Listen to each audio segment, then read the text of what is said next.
a message from hell. That knee that you refuse to bow in your lifetime, you may bow it in hell.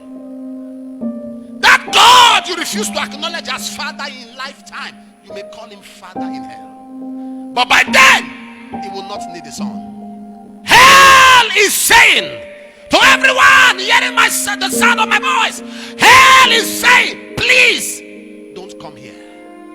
Hell is saying to everyone under the sound of my voice, wherever you hear the sound of my voice from, hell is saying, I have a message to the church. I have a message for Christians. No matter where you go anywhere, travel anywhere, visit anywhere, but please, at the end of time, don't come. Hell was actually prepared for the devil and his edges, but men choose to follow them. This man was so wealthy. The Bible called him a rich man. He was a rich man. One of the problems with riches is that riches deceive. The greatest deception is the deceitfulness of riches. In Matthew chapter 13 verse 22, he said the deceitfulness of riches. In Proverbs 27:24, the Bible says clearly that riches are not forever. In Proverbs 11:28, the Bible says, he that trusted in riches shall fail. God has blessed you and arrogance has set in. In Psalm chapter 30 verse 6, David said, I have said, in my prosperity I shall never be moved. In Proverbs chapter 1 verse 32, he said, only fools, their prosperity destroy them. In Jeremiah 17:11, he said, as partridge seated on eggs and hatcheth it not, so is he that get riches but not by right. He shall leave them at the midst of his years, and at the end he shall be a fool. In Proverbs 20:21, he said, an inheritance may be gotten hastily at the beginning, but the end of it shall not be blessed. He was speaking in 1 Timothy 6:17. He said, charge them that are rich in this world, that they be not high-minded,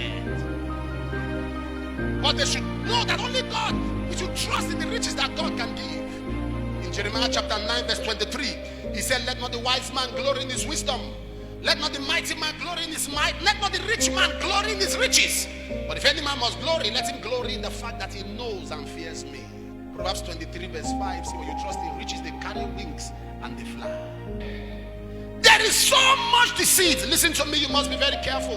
Anytime you want to pamper your flesh, anytime you are there to warm your flesh and give yourself pleasure, you are on your way to denying Christ. Peter never denied Christ until he stood close to the fire to give his flesh warmth.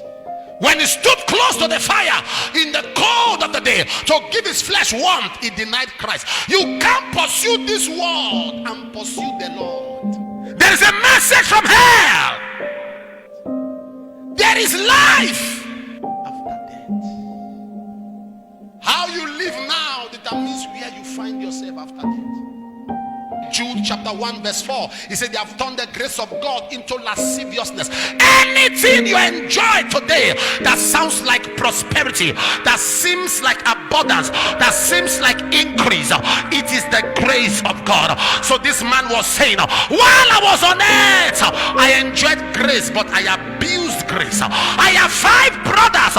I have brothers like me who are rich, who are enjoying the grace of God, who are enjoying the wealth of God. I need Lazarus to go and warn them that they don't get carried away by reason of the grace of God. Are you rich? It is the grace of God. Are you educated? It's the grace of God. Are you talented? It's the grace of God. Are you known in the world of politics?